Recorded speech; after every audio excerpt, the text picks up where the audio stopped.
Gue nggak tahu lu nyadar hal ini apa enggak, tapi ternyata kebanyakan hubungan yang rusak itu bukan karena udah nggak cocok atau karena udah nggak sayang, tapi ternyata mungkin aja salah satu pihak itu berharap bahwa pasangannya itu menjadi sang penyelamat buat dirinya. Nah, di video gue sebelumnya itu kan gue ngebahas orang yang melakukan transferansi kepada sosok yang mereka idolakan. Orang asing lah, ya kasus keluarga Manson itu. Nah, buat lo yang nggak tahu apa itu transferansi, singkatnya adalah transferansi itu ketika kita menggantungkan hidup kita secara penuh.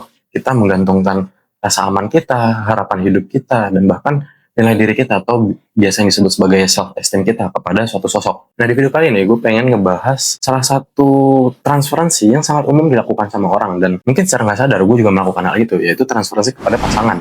Nah, orang-orang yang melakukan transferansi kepada pasangannya ini tuh mereka udah menggantungkan hidupnya secara total kepada pasangannya dengan harapan bahwa si pasangannya itu bisa dijadikan sebagai sang penyelamat atas kecemasannya. Makanya banyak orang-orang yang hubungannya udah toksik, hubungannya udah rusak, itu masih nggak mau putus, ya kan? Itu mungkin aja karena dia sudah melakukan transferensi itu dan dia masih berharap bahwa si pasangannya itu masih bisa untuk menyelamatkan dirinya dari kecemasan.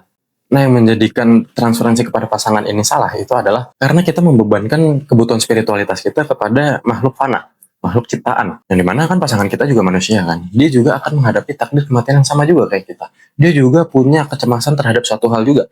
Dan dia juga punya proyek heroismenya sendiri. Sebenarnya sangat berkemungkinan proyek heroisme dia dan proyek heroisme kita itu bersinggungan secara langsung. Dan ketika sudah bersinggungan, syukur-syukur kalau misalkan memang bisa jalan barengan. Tapi kalau misalkan udah bertolak belakang proyek heroismenya, ya bisa berantem kan, malah bisa berujung putus. Nah, inilah mungkin kenapa banyak orang, kalau ditanyain kenapa putus, itu mereka jawabnya ya karena udah nggak sejalan aja.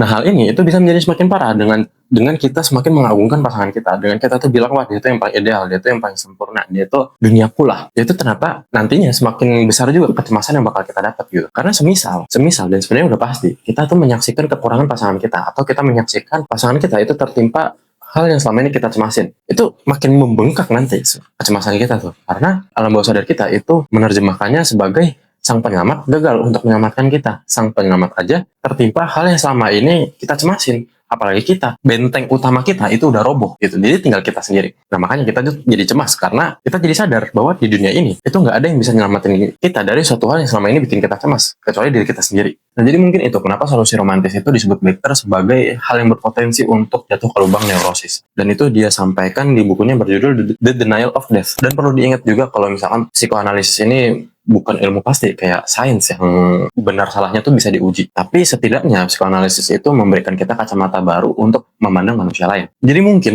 hubungan yang sehat itu adalah hubungan yang sama-sama tidak melakukan transferensi ke pasangannya. Nah, jadi gimana nih menurut lo tentang solusi romantis dari Ernest Becker ini? Tulis pendapat lo di kolom komentar.